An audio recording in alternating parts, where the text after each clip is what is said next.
Nesta aula, nós vamos falar sobre a avaliação laboratorial de distúrbios relacionados ao metabolismo das proteínas. Então, para nós falarmos sobre esses marcadores, a gente precisa se lembrar quem são as proteínas. As proteínas, elas são as biomoléculas mais abundantes nos seres vivos e elas exercem funções fundamentais em todos os processos biológicos. Elas são produzidas pelas células vivas de todas as formas de vida. São polímeros complexos de alfa-aminoácidos. E esses aminoácidos estão unidos entre si por um tipo específico de ligação covalente, que é a ligação peptídica. As proteínas, elas são constituídas por 20 aminoácidos diferentes, e esses aminoácidos estão reunidos em combinações praticamente infinitas. E isso que possibilita a formação de milhares de estruturas. Vão ser essas diferentes combinações que vão permitir à célula a produção de proteínas com diferentes tamanhos, diferentes formas e diferentes propriedades e funções. Essa sequência de aminoácidos que define as características de uma proteína, ela vai ser determinada pelas informações genéticas que estão lá no núcleo da célula. As proteínas, quando elas sofrem hidrólise, elas podem fornecer somente aminoácidos, se elas forem proteínas simples, ou elas podem fornecer outros compostos orgânicos além dos aminoácidos, se a gente estiver falando de uma proteína conjugada. Outra coisa que nós vimos lá na bioquímica geral é que as proteínas, elas podem se apresentar na estrutura primária, secundária, terciária ou quaternária. A estrutura primária é a sequência de aminoácidos da molécula de proteína. Inclui também aquelas ligações de sulfeto, as pontes de sulfeto. A estrutura secundária é quando a gente tem interações entre as ligações de hidrogênio dos aminoácidos ali da mesma cadeia polipeptídica ou também de cadeias diferentes.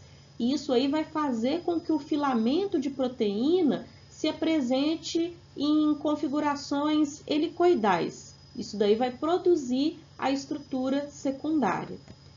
Já na estrutura terciária, nós vamos ter o dobramento daquela estrutura helicoidal sobre si mesma, devido a interações mais fortes entre os radicais dos aminoácidos. E por último, a estrutura quaternária é quando nós temos proteínas que são formadas por mais de uma cadeia polipeptídica. E aí ela vai ter essa estrutura devido à associação das cadeias. Então aqui nós estamos vendo a estrutura geral de um alfa-aminoácido, que é a unidade monomérica da proteína, vai ser a união de vários aminoácidos que vai formar a proteína. Então, no alfa-aminoácido, nós temos aqui um carbono que a gente chama de carbono alfa, que é nesse carbono aqui que os outros grupos vão se ligar. Nós temos um átomo de hidrogênio. O carbono, lembrando, ele faz 4 ligações. Então, de um lado temos o átomo de hidrogênio, temos um grupo carboxila, que está se ligando em outra extremidade, temos um grupo amino, que tem ali um átomo de nitrogênio e 2 átomos de hidrogênio. E nós temos também uma cadeia lateral, ou grupo R, que é aquele radical que varia entre os diferentes aminoácidos. Nós podemos obter aminoácidos através da dieta, pela alimentação, né? Ou por síntese endógena, a partir de proteínas do nosso corpo, é possível que a gente consiga sintetizar alguns tipos de aminoácidos. Então, tanto as proteínas podem ser quebradas para liberar aminoácidos, como a gente pode sintetizar proteínas a partir de aminoácidos. Nós temos as duas rotas metabólicas no nosso organismo. É muito importante a gente lembrar que o nosso corpo, ele não estoca aminoácidos, a gente não estoca proteínas. A nossa forma de estocar energia é na forma de carboidratos ou lipídios. Nós temos um estoque de glicogênio e nós temos um estoque de triglicerídeos. É assim que a gente armazena energia. O excesso de aminoácidos, ele precisa ter algum destino. ou ele vai ser usado para a síntese de compostos nitrogenados não proteicos, ou então esse excesso de aminoácidos precisa ser eliminado. Vamos nos lembrar que a gente acabou de ver no slide anterior que os aminoácidos eles têm átomos de nitrogênio na sua estrutura. Então, nós podemos usar essa molécula de aminoácido para fazer outras moléculas que também têm nitrogênio na sua estrutura e não necessariamente são proteínas. Esses são os compostos nitrogenados não proteicos que nós vamos aprender um pouquinho a respeito deles mais adiante. Então, eu posso também usar os aminoácidos para poder fazer glicose, fazer ácidos graxos, para gerar ATP. Não é o papel principal, mas eu posso utilizar. Só que essas moléculas, a glicose, os ácidos graxos, eles não têm nitrogênio na sua estrutura. Então, o aminoácido ele precisa perder o grupamento amino, precisa liberar a cadeia carbônica para formar a glicose, formar os ácidos graxos, e esse grupo amino ele precisa ser eliminado. Aí, ele vai ser eliminado como? Na forma de amônia. Mas a amônia, a gente lembra que a amônia ela é tóxica para o nosso organismo. Então, nosso organismo precisa converter essa amônia em uma outra substância menos tóxica. E aí, a gente tem, então, o ciclo da ureia, que vai fazer a conversão da amônia em ureia, que é uma substância menos tóxica. A gente converte a amônia em ureia por duas razões. Primeiro, por conta da toxicidade da amônia, e segundo, porque a amônia também ela é muito solúvel em água. Para o ser humano conseguir eliminar a amônia na urina, ele ia eliminar uma grande quantidade de água junto. Então, isso também não seria muito interessante. A perda de água seria muito alta. Então, é por isso que a gente transforma a amônia em ureia para ela poder ser eliminada. Antes de falar dos marcadores laboratoriais, a gente precisa revisar rapidamente a digestão das proteínas também. Então, a gente precisa se lembrar que a digestão das proteínas se inicia no estômago. Lá no estômago, nós temos o pH ácido, devido à presença do ácido clorídrico, e esse pH, em torno de 1 a 2, é que desnatura as proteínas da dieta e cria o pH adequado para a ação da pepsina. O que significa esse termo desnaturar as proteínas? O pH ácido, ele destrói as ligações de hidrogênio da estrutura química. Então, com isso, aquelas cadeias proteolíticas, elas perdem a sua forma e ficam mais acessíveis ao ataque das enzimas. A enzima pepsina, então, ela transforma as proteínas em moléculas menores, hidrolisando as ligações peptídicas. E aí, essas moléculas vão seguir para o próximo órgão, que é o trato gastrointestinal, nosso intestino. Lá no intestino delgado, as proteínas vão sofrer a ação das enzimas proteolíticas que são produzidas pelo pâncreas. Então, nós temos o pâncreas liberando no intestino tripsina, quimiotripsina, elastase, carboxipeptidase. Estas são as enzimas proteolíticas. E aí, os peptídeos e os aminoácidos, eles vão ser então absorvidos e transportados até o fígado, através da veia porta. A gente precisa ter em mente que somente 1% da proteína que nós ingerimos vai ser excretada nas fezes. 99% da proteína ingerida vai ser absorvida no trato gastrointestinal e vai até o fígado para poder ser metabolizada. Ainda que a gente não faça estoque de proteína, nós sobrecarregamos o nosso metabolismo tratando todas essas moléculas lá no nosso fígado, no nosso sistema digestivo. Esses aminoácidos, quando chegam ao fígado, eles vão participar da construção e da manutenção dos tecidos, da formação de enzimas, de hormônios, anticorpos, vão fornecer energia em algumas situações e também vão atuar na regulação dos processos metabólicos, nas reações de anabolismo e nas reações de catabolismo. Dentro do organismo dos seres vivos, as proteínas elas podem ter várias funções. As funções biológicas elas são variadas e são importantes. A gente vai falar aqui um pouquinho sobre 7 funções principais das proteínas. Então, nós vamos falar rapidamente, ver alguns exemplos de proteínas que têm função estrutural, função enzimática, função transportadora, função de armazenamento, função contrátil, função de defesa e proteínas com função reguladora. Vamos falar um pouquinho sobre cada uma dessas funções aqui das proteínas. Então, nós temos proteínas que têm função estrutural. São proteínas que vão servir ali como filamentos de suporte, de cabos ou de lâminas para poder fornecer proteção ou resistência a estruturas biológicas. Então, a gente tem como exemplo o colágeno na pele, né? A elastina, a queratina. Estes são exemplos de proteínas com função estrutural. Nós temos também proteínas que têm função enzimática, que são proteínas altamente especializadas que têm atividade catalítica. Praticamente todas as reações químicas celulares que envolvem moléculas orgânicas, elas são catalisadas por enzimas. Nós temos milhares de enzimas no nosso corpo e cada uma é capaz de realizar um tipo de reação química diferente. Nós temos também proteínas transportadoras, que são aquelas proteínas que se ligam a íons ou algumas moléculas específicas e são transportadas de um órgão para o outro. Essas proteínas transportadoras, elas transportam vitaminas, hormônios, drogas, oxigênio, como a hemoglobina. A hemoglobina é um exemplo de proteína transportadora.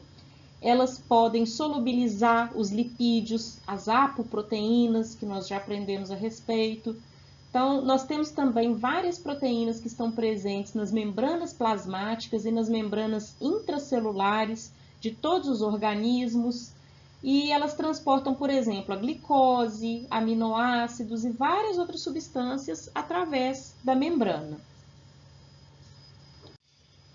Já quando nós falamos das proteínas de armazenamento, a gente está falando daquelas proteínas que atuam no armazenamento de certas substâncias. E o exemplo que a gente tem aí é a ferritina, que armazena os átomos de ferro dentro das células. Nós temos também proteínas com função contrátil, que são aquelas proteínas que modificam a sua forma ou, como o próprio nome já diz, se contraem. O exemplo que a gente tem aí é a actina e a miosina, que são proteínas que atuam no mecanismo de contração muscular. Uma outra função importante das proteínas é a função de defesa. Nós temos um grande número de proteínas que defende o nosso organismo contra a invasão de outras espécies e temos proteínas também que protegem o nosso organismo em caso de ferimentos. Então, no caso da defesa contra a invasão de outras espécies, nós estamos falando das imunoglobulinas, dos anticorpos, que são proteínas especializadas, elas são sintetizadas pelos linfócitos e elas vão reconhecer e precipitar ou neutralizar os invasores, né? Bactérias, vírus, qualquer proteína estranha que venha de outras espécies. Agora, quando a gente está falando dos ferimentos, aí já estamos falando de proteínas diferentes, né? Nós temos como exemplo o fibrinogênio e a trombina, que são aquelas proteínas que participam da coagulação sanguínea. E elas previnem, então, a perda de sangue pelo corpo humano quando o sistema vascular sofre alguma lesão. Então, o fibrinogênio e a trombina, elas também podem, além de ser classificadas como proteínas de defesa, elas também são classificadas como enzimas. E aí, por último, nós temos as proteínas com função reguladora. Nós temos várias proteínas que atuam na regulação da atividade celular ou da atividade fisiológica. Essas proteínas, elas viajam no sangue e elas precisam ser reconhecidas e incorporadas em células específicas. elas vão ser identificadas e reconhecidas através de receptores proteicos que estão lá na membrana celular. Então, os exemplos que nós temos aí de proteínas com função reguladora são a prolactina, a insulina, a ocitocina. Nós temos os hormônios de crescimento, o GH, HGH, o hormônio adenocorticotrófico, a vasopressina. Então, vários hormônios que têm função reguladora, eles são proteínas. Então, agora nós chegamos aos marcadores laboratoriais para o diagnóstico de distúrbios relacionados ao metabolismo de proteínas. Nós vamos começar falando sobre dois marcadores laboratoriais: a determinação da concentração das proteínas totais e a determinação da concentração de albumina. Então, quando nós falamos das proteínas totais, nós temos que ter em mente que nós temos centenas de proteínas diferentes presentes no plasma sanguíneo. E o conjunto dessas proteínas é conhecido como proteínas plasmáticas. A maioria dessas proteínas ela vai ser sintetizada no fígado e vai circular no sangue e entre o sangue e o espaço extracelular. Cada proteína vai ter papéis bioquímicos específicos, como nós acabamos de ver, e as concentrações dessas proteínas vão ser afetadas por processos patológicos. É por isso que, na investigação de várias doenças, a gente usa a dosagem das proteínas. Apesar da gente ter um grande número de proteínas presentes no plasma, somente algumas delas são rotineiramente avaliadas. Não são todas as proteínas que são utilizadas como marcadores laboratoriais. E, além da gente determinar a concentração dessas proteínas no sangue, nós também podemos determinar em outros líquidos biológicos, como a urina, as fezes, a saliva, o líquido cefalorraquidiano, líquido amniótico. Então, nós podemos determinar em vários líquidos biológicos. Nós vamos falar aqui, inicialmente, da determinação das proteínas totais no soro. Então, vamos nos lembrar o que é o soro e o que é o plasma. Quando eu coleto o sangue do meu paciente, eu estou coletando o sangue total. E se eu coloco esse sangue em um tubo sem anticoagulante, eu vou ter a formação de um coágulo e esse líquido amarelado aqui vai ser o soro. No soro, eu não tenho fibrinogênio. Agora, se eu coleto o sangue total do meu paciente e coloco num tubo com anticoagulante, nós então não vamos ter a formação de coágulo. Nós temos o depósito aqui das células vermelhas e das células brancas, e esse líquido aqui em cima é o plasma. Então, a diferença do plasma para o soro é que o plasma contém fibrinogênio e o soro não contém fibrinogênio. Então, quando a gente faz a determinação das proteínas, nós vamos determinar as proteínas no soro. A nossa amostra biológica aqui vai ser o soro. Esse soro não pode ter hemólise. Por quê? Dentro das hemácias, nós também temos proteína. A hemoglobina, ela é uma proteína. Se o sangue estiver hemolizado, essa hemoglobina, ela vai se misturar aqui ao soro e vai alterar a concentração das proteínas séricas totais. Então, por isso que é muito importante trabalhar com o soro sem hemólise. O paciente, ele precisa estar em jejum, ele não pode fazer uma dieta rica em gordura durante ali 8 horas antes do teste, porque a turvação do soro, ela vai influenciar no resultado. Nós vamos fazer uma reação colorimétrica. Então, essa turvação, ela pode interferir na determinação da concentração das proteínas séricas também. Então, nós temos que ter cuidado com o jejum, temos que ter cuidado na seleção da amostra e temos que estar sempre atentos aos interferentes. Os resultados, eles podem estar falsamente elevados ou falsamente diminuídos, dependendo de alguns interferentes. Um exemplo, a paciente que faz uso de anticoncepcional oral, o anticoncepcional ele pode levar a um resultado de proteínas totais falsamente diminuído. Então, é importante essa observação no prontuário do paciente para a hora que o médico for interpretar o resultado desse exame. Paciente também que faz uso de insulina, de somatotropina, essas moléculas elas podem elevar o resultado de proteínas séricas totais. O resultado vai estar falsamente elevado. Então, são os cuidados iniciais que nós precisamos ter para a determinação das proteínas séricas totais. Agora, com relação ao método para determinação das proteínas séricas totais, historicamente, o método de referência para determinação das proteínas totais é o método de Kidal, que consiste na determinação da matéria nitrogenada total da amostra. Então, nós temos 3 etapas, a etapa de digestão, de destilação e, por último, a etapa de titulação. E aí, nós vamos determinar a quantidade de nitrogênio que deu origem àquela amostra. Só que esse método de Kidal, ele não é empregado rotineiramente no laboratório devido à sua complexidade. Então, nós utilizamos outros métodos na rotina de um laboratório de análises clínicas. Nos laboratórios de análises clínicas, o método mais usado atualmente é o método do biureto. Por quê? É um método preciso, exato, é um método de fácil execução e por isso ele é muito empregado na automação. Biureto é o nome que a gente dá para o produto de decomposição da ureia pelo calor.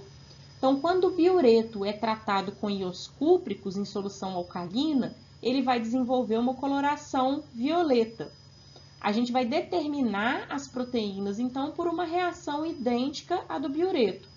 Eu tenho um complexo colorido de composição desconhecida que vai ser formado entre os íons cúpricos e 2 ou mais ligações peptídicas. E a intensidade do produto colorido vai ser proporcional ao número de ligações peptídicas presentes nas proteínas. Então, esse é o princípio do método que nós utilizamos. Coloquei aqui o valor de referência para determinação das proteínas séricas totais. Em adultos, as proteínas, então, estão entre 6 e 7,8 gramas por decilitro. Mas vamos nos lembrar que o valor de referência ele pode sofrer pequenas alterações de laboratório para laboratório, dependendo do reagente que é utilizado, dependendo do aparelho, qual é a metodologia usada pelo aparelho. Então, pode haver variações discretas nesses valores de referência. Em quais situações nós teremos elevação das proteínas totais no sangue? Hiperproteinemia. Coloquei aqui alguns exemplos de situações. O primeiro exemplo é a situação de desidratação. A desidratação, ela vai causar o aumento de todas as frações proteicas na mesma proporção. E ela pode ser promovida por ingestão inadequada de líquidos, por exemplo, o paciente idoso que não bebe água suficiente, uma criança que está bebendo pouca água. Ou essa desidratação também pode acontecer por perda excessiva de água, como situação de vômito, diarreia intensa. Então, nesse caso, pode ter elevação da concentração das proteínas totais no sangue. Um outro exemplo são as enfermidades monoclonais. Paciente que tem um mieloma múltiplo, por exemplo, ou alguma outra condição que promova a elevação das imunoglobulinas. Nós sabemos que as imunoglobulinas são um tipo de proteína. Se eu aumento a quantidade de imunoglobulinas no sangue, eu vou aumentar a concentração de proteínas totais no sangue, consequentemente. Além das enfermidades monoclonais, as enfermidades policlonais também podem levar ao aumento das proteínas totais no sangue. O que são as enfermidades policlonais? Paciente com cirrose hepática, o paciente com hepatite crônica, paciente com lúpus eritematoso sistêmico, com alguma infecção bacteriana crônica. Então, nessas situações, nós também podemos ter elevação das proteínas totais no sangue. Se nós vimos as situações que levam ao aumento da concentração das proteínas totais no sangue, a gente também tem que discutir as situações que levam à diminuição da concentração das proteínas totais. Então, quando a gente pensa em hipoproteinemia, a primeira coisa que vem em mente que pode levar à diminuição da concentração de proteínas totais é o aumento do volume plasmático. Então, se o paciente passa por uma hemodiluição, ele vai ter uma diminuição da concentração de proteínas totais. E essa hemodiluição ela pode acontecer por uma intoxicação hídrica, por exemplo, na cirrose, o paciente quando tem a presença de ascite, que é aquele acúmulo de líquido na cavidade intraperitoneal. Uma outra situação que pode levar à diminuição das proteínas totais no sangue é a situação de perda renal. Quando o paciente perde uma quantidade excessiva de proteínas na urina, que nós chamamos de proteinúria, aí nós vamos ter diminuição das proteínas totais na corrente sanguínea. Um terceiro exemplo é o paciente que possui gota. Esse paciente aqui vai ter elevação do ácido úrico e diminuição das proteínas totais no sangue. Pode acontecer também diminuição das proteínas totais através da perda de proteínas pela pele. O paciente, quando ele sofre queimaduras, ele vai perder proteínas aqui pela pele. Com isso, nós podemos ter diminuição da concentração das proteínas no sangue também. E aí nós temos também os distúrbios da síntese proteica, que pode também levar a uma diminuição da concentração de proteínas.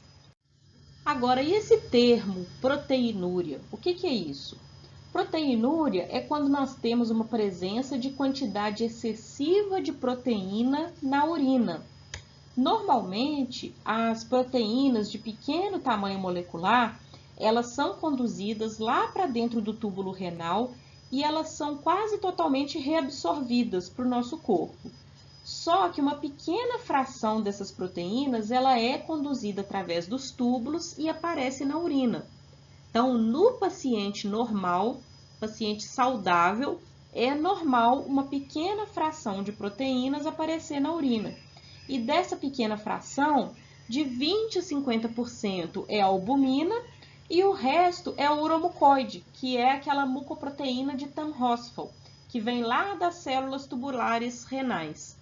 Além disso, a gente tem pequenas quantidades de microglobulinas séricas, nós temos proteínas de secreções vaginais, secreção prostática, mas isso no paciente normal. Agora, o paciente que está eliminando quantidades excessivas de proteínas na urina, acima dos valores de referência, o que vão ser as causas disso daí? Antes da gente pensar em patologia, nós temos que ter em mente que nós temos causas benignas também, né? O paciente ele pode estar eliminando uma quantidade excessiva de proteínas na urina e não tem uma doença renal subjacente, o sedimento urinário do paciente não tem alterações, a pressão sanguínea do paciente está normal, não tem edema nesse paciente. Então, essa proteinúria, ela pode ser devido a alguma alteração do fluxo sanguíneo, por exemplo, o paciente que fez um exercício intenso, teve alteração do fluxo sanguíneo, com isso ele eliminou mais proteínas na urina, pode ser por exposição ao frio, pode ser o paciente que teve um episódio de febre. Então, nessas situações, a proteinúria ela vai desaparecer dentro de poucos dias. Para eu poder fazer a determinação laboratorial da concentração de proteínas totais na urina, o que vai ser a amostra biológica que eu vou utilizar? Vou usar a amostra de urina. Normalmente, urinas coletadas durante 12 ou durante 24 horas. O paciente precisa coletar toda a urina naquele período de tempo e manter em refrigerador. Eu não posso me esquecer de homogeneizar muito bem essa amostra antes de fazer a determinação. Eu tenho que ter muito cuidado com os possíveis interferentes. Então, nós temos alguns medicamentos que podem interferir no resultado. Se a urina tiver alcalina demais, pode interferir na determinação da concentração de proteínas na urina. A gente tem que anotar todas as informações, todos os medicamentos no prontuário do paciente para poder analisar esse resultado criteriosamente. Aí, com relação ao método utilizado, para a gente determinar proteína na urina, a gente não usa o método do biureto. Os métodos que usam o biureto, eles são pouco utilizados, porque nessa situação eles são mais complexos e eles sofrem interferência de metabólitos, como, por exemplo, a bilirrubina. Então, para a gente determinar a proteína na urina, normalmente a gente usa métodos turbidimétricos ou então a gente usa corantes, como o vermelho de pirrogalol. Para a interpretação dos resultados, eu vou comparar a concentração obtida com os valores de referência, lembrando sempre de ter em mente que o valor de referência pode variar entre os diferentes laboratórios, dependendo da metodologia utilizada, dependendo do reagente que o laboratório utiliza. Nós temos que ter em mente também que as gestantes vão ter uma concentração de proteínas na urina um pouquinho mais elevada do que os outros adultos.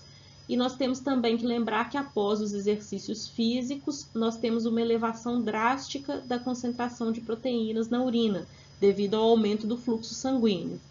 Alguns fabricantes, eles colocam também um valor de referência para a amostra aleatória, mas o ideal é que o paciente faça a coleta da urina pelo menos de 12 horas ou urina de 24 horas, coletar a urina total daquele período de tempo. Outro marcador laboratorial importante para a avaliação dos distúrbios do metabolismo de proteínas é a dosagem da albumina. A albumina representa cerca de 60% das proteínas que estão presentes no plasma. Ela é sintetizada pelo fígado e ela exerce importantes funções, função de regulação osmótica, função de transporte de substâncias e função de armazenamento. Então, a albumina é responsável pelo transporte de ácidos graxos, de fosfolipídios, de alguns hormônios. Ela transporta também a bilirrubina para o fígado. Ela também faz transporte de vários fármacos, dos salicilatos, dos barbitúricos. Então é uma molécula muito importante para o nosso metabolismo. Quando nós fazemos a avaliação laboratorial da albumina, nós precisamos ter em mente que esse marcador não vai ser analisado isoladamente. Eu preciso de uma suspeita clínica, obviamente, de uma doença, e eu preciso aliar o resultado desse marcador com outros exames laboratoriais. Então, o paciente que está com a albumina diminuída, ele pode apresentar também uma redução da contagem de linfócitos, por exemplo, lá no hemograma. O paciente, um outro paciente, ele pode ter uma elevação da proteína C reativa, que sugere processos inflamatórios. E aí nós sabemos que em processos inflamatórios nós vamos ter diminuição da albumina, porque ela vai ser consumida para poder sintetizar moléculas que vão atuar lá no processo inflamatório. Nós também podemos associar um resultado de hipoalbumina com a proteinúria elevada. Proteinúria é quando nós temos eliminação excessiva de proteínas na urina. Se estamos eliminando proteínas excessivamente na urina, a concentração da albumina no sangue ela pode estar diminuída. Então, esses dois resultados precisam estar aliados. E nós também podemos associar o resultado da dosagem de albumina com as provas de função hepática. Para determinar a concentração de albumina, o paciente deve estar em jejum e o recomendado é que ele não tenha consumido alimentação muito gordurosa até 48 horas antes da coleta de sangue. A amostra é o soro, então o paciente não deve permanecer muito tempo com o garrote no braço, porque isso leva a hemoconcentração e pode elevar a concentração de proteínas totais e, consequentemente, de albumina também. E a gente deve manter o paciente sentado, porque a posição ortostática ela também interfere no resultado. A gente já viu que, normalmente, a albumina em pacientes hospitalizados ela é menor do que em pacientes ambulatoriais, porque os pacientes hospitalizados normalmente estão deitados e nos pacientes ambulatoriais, normalmente a gente faz a coleta com o paciente sentado. Temos que tomar cuidado com os interferentes, que podem levar a resultados falsamente elevados ou falsamente diminuídos. Então, os anticoncepcionais, por exemplo, podem levar a resultados falsamente elevados. E se o paciente estiver fazendo uso de paracetamol, de aspirina, isso daí pode levar a resultados falsamente diminuídos.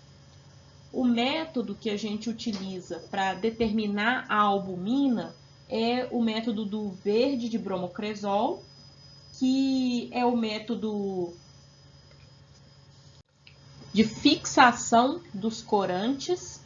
E ele é recomendado porque ele tem uma boa especificidade e ele não sofre interferência da bilirrubina.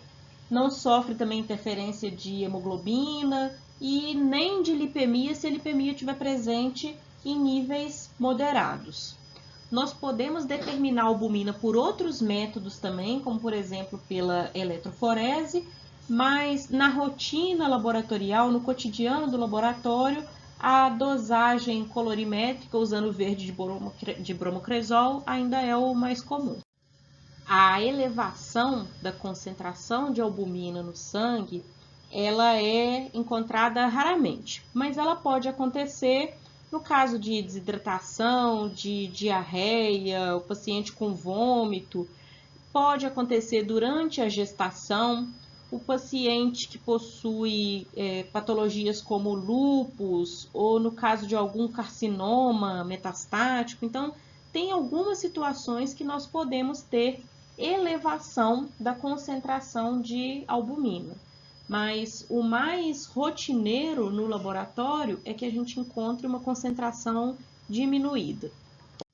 A diminuição da concentração de albumina no sangue, a hipoalbuminemia, ela pode acontecer pela diminuição ou pelo defeito da síntese, devido a algum dano hepatocelular, já que a albumina é sintetizada no fígado.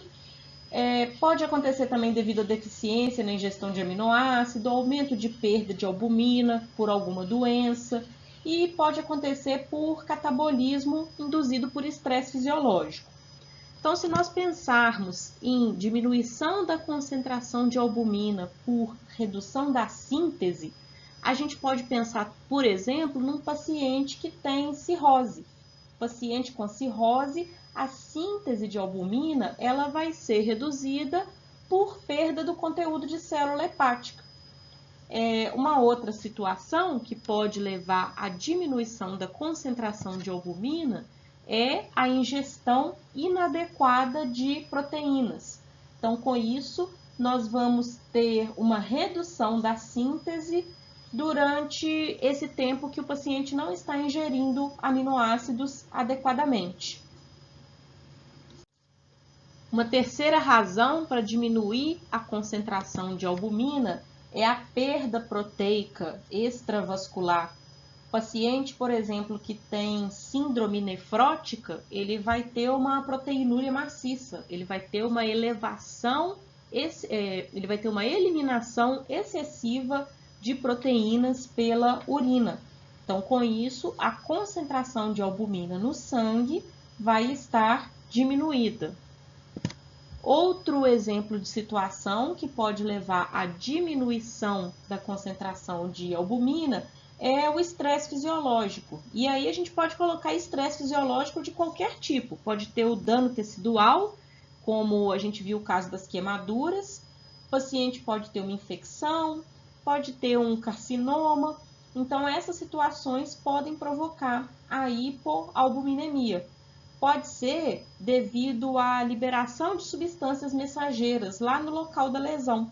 Nós temos que liberar fator de necrose tumoral, as interleucinas, e para poder sintetizar esses compostos, nós temos uma redução da síntese de albumina, porque o RNA mensageiro ele não vai estar mais disponível para sintetizar albumina, ele vai ser direcionado para sintetizar essas moléculas. Outra situação é a situação de hemodiluição, quando nós temos um aumento da quantidade de líquidos no nosso plasma. E aí nós vimos o exemplo da ascite, o paciente que tem uma pressão oncótica aumentada, e aí nessas situações nós podemos também ter uma diminuição da concentração de albumina. Uma outra forma de nós determinarmos a concentração de albumina e de outras proteínas é um exame denominado eletroforese de proteínas. Então, nesse exame, as proteínas elas são aplicadas sobre um suporte poroso e elas são submetidas a um campo elétrico. E aí esse processo recebe o nome de eletroforese. A amostra de soro ela é colocada num gel de agarose e quando ela é submetida a uma corrente elétrica, essa corrente separa as proteínas em 5 bandas. Então, nós vamos ter aqui uma banda que representa a albumina, uma segunda banda que nós denominamos de banda alfa-1, que representa a alfa-1 globulina, alfa-1 antitripsina, alfa-1 glicoproteína ácida, alfa-fetoproteína. Depois nós temos a banda alfa-2, e aqui nessa banda alfa-2 nós já temos outras proteínas diferentes. A alfa-2 globulina, aptoglobulina, macroglobulina e nós temos a proteína C reativa. Depois nós temos a banda beta. Na banda beta nós temos a transferrina, proteínas do complemento C3, beta-2 microglobulina e nós temos a lipoproteína LDL também. Por último, nós temos aqui a banda gama, e nessa banda gama nós temos as imunoglobulinas, dentre elas a IgG. Então, como a gente pode observar nesse gráfico, nós temos 5 bandas, 1, 2, 3, 4, 5, e cada uma dessas bandas aqui elas têm valores de referência diferentes. Como nós podemos ver, cada fração proteica constituída aqui, obtida aqui pela eletroforese, ela vai ser constituída de proteínas individuais. E essas proteínas, elas podem ser individualmente determinadas também por vários métodos, como a nefilometria, a imunodifusão radial.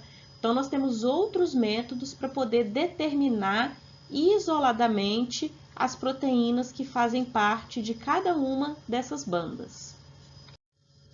Para finalizar, coloquei aqui uma listagem com outras proteínas plasmáticas específicas que também são muito importantes para avaliar distúrbios do metabolismo de proteínas.